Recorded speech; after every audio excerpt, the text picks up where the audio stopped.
오늘도 성령 충만을 사모하여 새벽을 깨우며 기도의 자리에 나오신 모든 성도님들을 환영하고 축복합니다. 사랑과 은혜가 풍성하신 하나님 아버지, 오늘도 하나님의 크신 은혜와 사랑을 누리며 하루를 시작하게 하시니 참으로 감사드립니다. 새벽 오히려 미명에 한적한 곳에 가사 기도하셨던 예수님의 모습처럼 오늘도 하루의 시작을 기도로 시작하게 하시니 참으로 감사드립니다. 삶의 모든 순간에 하나님과 동행하며 내 안에 계신 예수 그리스도로 인해 평안과 기쁨을 누리게 하옵소서. 어떤 어려움과 고난이 찾아온다 할지라도 내 안에 역사하시는 성령님과 함께 말씀과 기도로 넉넉히 이겨내는 주의 신실한 백성 되게 하옵소서. 특별히 삶의 여러 문제들 앞에서 간절히 기도하는 모든 성도의 기도에 응답하시고 회복과 치유의 역사가 나타나게 하옵소서. 담임 목사님과 가정을 지켜주시고 언제나 성령 충만의 은혜로 모든 사역 잘 감당케 하옵소서. 원로 목사님과 가정을 지켜주시며 날마다 풍성한 사랑과 은혜가 넘치게 하옵소서. 늘 앞장서서 섬기는 장로님과 권사님들의 귀한 섬김을 기억하여 주시고 풍성한 복과 은혜를 내려 주옵소서. 구역장님들에게 성령의 권능을 부어주셔서 영혼을 살리고 세우는 놀라운 일들을 잘 감당케 하옵소서. 천사 찬양대의 찬양을 기쁘게 받아주시오며 오늘도 진리와 생명의 말씀 잘 선포케 하옵소서. 예수 그리스도의 이름으로 간절히 기도드립니다. 아멘. 오늘 하나님께서 우리에게 주시는 말씀은 누가복음 18장 1절부터 14절까지의 말씀입니다. 신약 성경 126면에 있습니다. 누가복음 18장 1절에서 14절까지의 말씀, 한 절씩 교독하실 때 살아계신 하나님의 음성 들으시기 바랍니다. 예수께서 그들에게 항상 기도하고 낙심하지 말아야 할 것을 비유로 말씀하여 이르시되, 어떤 도시에 하나님을 두려워하지 않고 사람을 무시하는 한 재판장이 있는데 그 도시에 한 과부가 있어 자주 그에게 가서 내 원수에 대한 나의 원한을 풀어주소서 하되, 그가 얼마 동안 듣지 아니하다가 후에 속으로 생각하되 내가 하나님을 두려워하지 않고 사람을 무시하나 이 과부가 나를 번거롭게 하니 내가 그 원한을 풀어주리라. 그렇지 않으면 늘 와서 나를 괴롭게 하리라 하였느니라. 주께서 또 이르시되, 불의한 재판장이 말한 것을 들으라. 하물며 하나님께서 그 밤낮 부르짖는 택하신 자들의 원한을 풀어주지 아니하시겠느냐? 그들에게 오래 참으시겠느냐? 내가 너희에게 이르노니 속히 그 원한을 풀어주시리라.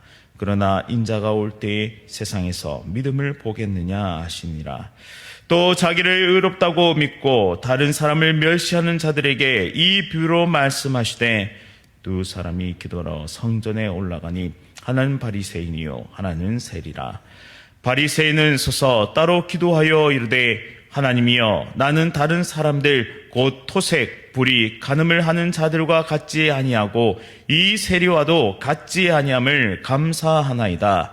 나는 일에 2번씩 금식하고 또 소득에 11조를 드리나이다 하고, 세리는 멀리 서서 감히 눈을 들어 하늘을 쳐다보지도 못하고 다만 가슴을 치며 이르되, 하나님이여, 불쌍히 여기소서, 나는 죄인이로소이다 하였느니라. 내가 너에게 이르노니 이에 저 바리새인이 아니고 이 사람이 의롭다 하심을 받고 그의 집으로 내려갔느니라. 무릇 자기를 높이는 자는 낮아지고 자기를 낮추는 자는 높아지리라 하시니라. 아멘. 다시 오실 주님을 기다린 자의 기도, 다시 오실 주님을 기다리는 자의 기도라는 제목으로 말씀을 선포하도록 하겠습니다. 어제 살펴본 17장의 말씀은 신자의 종말론적인 삶에 대해서 말씀하고 계십니다. 언제 주님이 다시 오실지 모르는, 그리고 멀다고 생각하지만 곧 다가올 심판의 날이 임박했음을 우리에게 말씀합니다. 히브리서 10장 30절 말씀에 잠깐 후면 오실 이가 오시리니 지체하지 아니하시라라고 엄히 경고하십니다.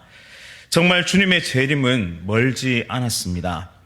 노아의 시대에도 곧 임할 홍수 심판을 대수롭지 않게 생각했기에 노아가 방주에 들어가던 날까지 먹고 마시고 사고 팔고 심고 집을 지었습니다. 롯이 소돔에서 나가던 날에 사람들은 여전히 흥청망청 향락에 빠져 있었습니다. 하늘로부터 불과 유황이 비오듯 하여 소돔성이 삽시간에 멸망하였습니다. 달아날 시간조차 없었습니다. 인자가 나타난 날에도 이러할 것입니다. 또한 밤에 둘이 한자리에 누워 있음에 하나는 데려감을 얻고 하나는 버려둠을 당하게 될 것입니다. 두 여자가 맷돌을 함께 갈아도 하나는 데려감을 얻고 하나는 버려둠을 당할 것이라고 엄히 경고하십니다. 그리고 이어지는 말씀이 오늘 본문인 18장의 말씀입니다. 18장의 말씀은 언뜻 보면 기도에 관한 말씀처럼 보입니다. 그런데 단순히 기도의 차원을 넘어서서 더 나아가 종말론적인 삶을 어떻게 살아가야 하는지에 대한 가르침을 담고 있습니다. 왜냐하면 어제 본문과 이어지는 본문이고 또 18장 1절 말씀에 이렇게 말씀하시기 때문입니다. 18장 1절에 예수께서 그들에게 항상 기도하고 낙심하지 말아야 할 것을 비유로 말씀하여 이르시되 라고 말씀하십니다. 예수님은 항상 기도하고 낙심하지 말아야 할 것을 강조하신데요. 왜입니까? 종말의 때에 낙심할 일이 많이 있기 때문입니다. 왜 낙심할 일이 많습니까? 고대하고 또 고대하는 주님의 재림이 자꾸만 연기되고 지연되는 것처럼 보이기 때문이죠. 예수 그리스도를 따랐던 사도들과 수많은 제자들이 얼마나 주님의 재림을 기다렸겠습니까? 그들의 삶은 세상이 추구하는 모든 가치로부터 분리되었습니다. 부로부터 분리되었고 명예로부터 분리되었으며 때때로 가족과 사랑하는 이들, 안전한 삶으로부터 그들은 분리되었습니다. 그들은 줄였고 목말랐습니다. 육신의 줄임과 목마름 뿐만 아니라 의에 줄이고 목말랐던 사람들입니다. 즉 하나님의 통치와 다스림, 하나님 나라에 대한 갈망으로 목말랐던 사람들입니다. 왜냐하면 이 세상은 여전히 주님이 다시 오실 것을 모른 채 살아가고 있기 때문입니다. 세상은 여전히 불의한 자들이 득세하고 권세를 쥐고 있고 그리스도인들을 핍박하고 있었기 때문입니다. 원형 경기장에서 사자에게 사지가 찢겨 나가면서도 온몸에 탈을 끼얹고 산채로 태워질 때에도 톱에 켜이고 십자가에 달리면서도 궁극적으로 그들이 바랬고 소망했던 것은 무엇일까요? 바로 주님의 재림이었습니다.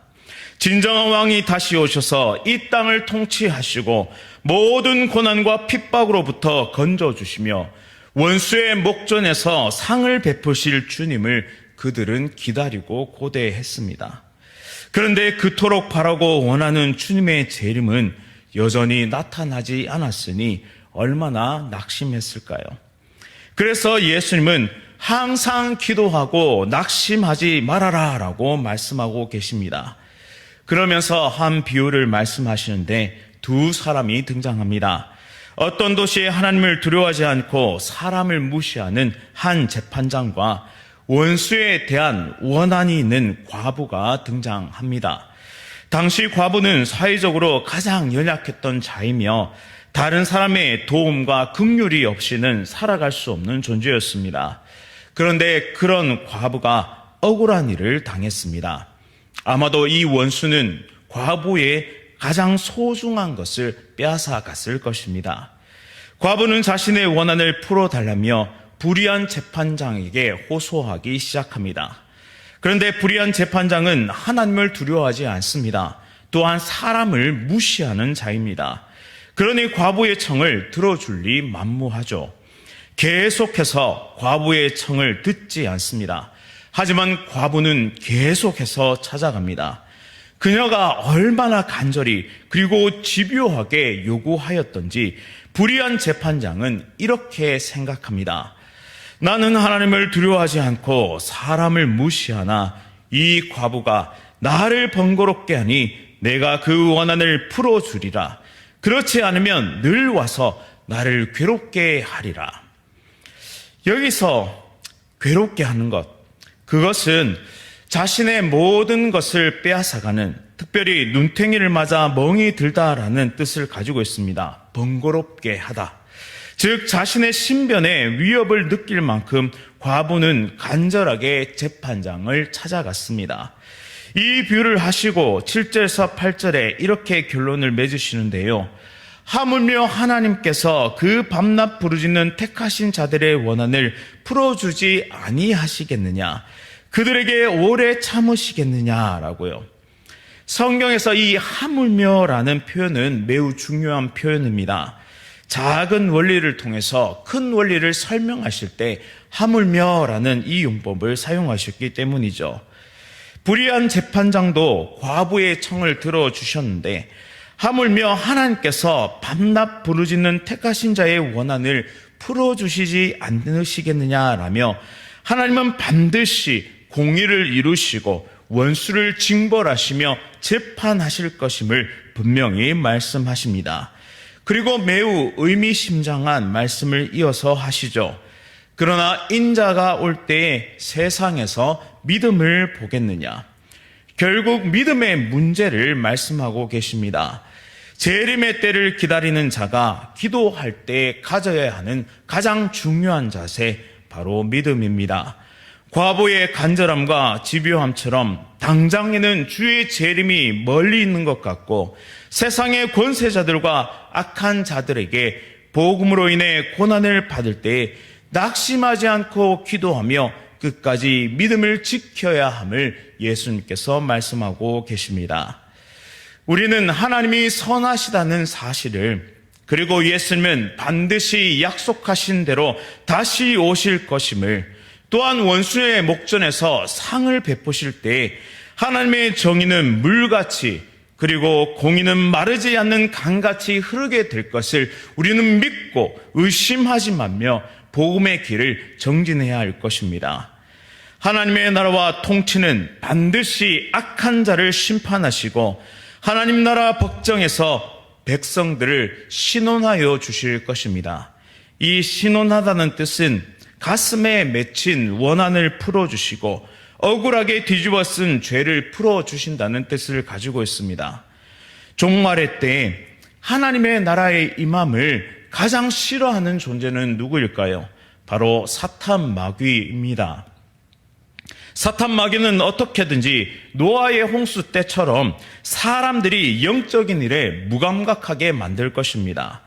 사탄 마귀는 언제든지 롯의 때와 같이 흥청망청 욕망과 욕심에 사로잡혀 사람들이 살아가게 만들 것입니다. 창조의 원리를 무너뜨리고 남자와 여자를 서로를 영리로 쓰게 만들며 술과 마약에 중독된 삶을 살아가도록 유혹하고 넘어뜨릴 것입니다.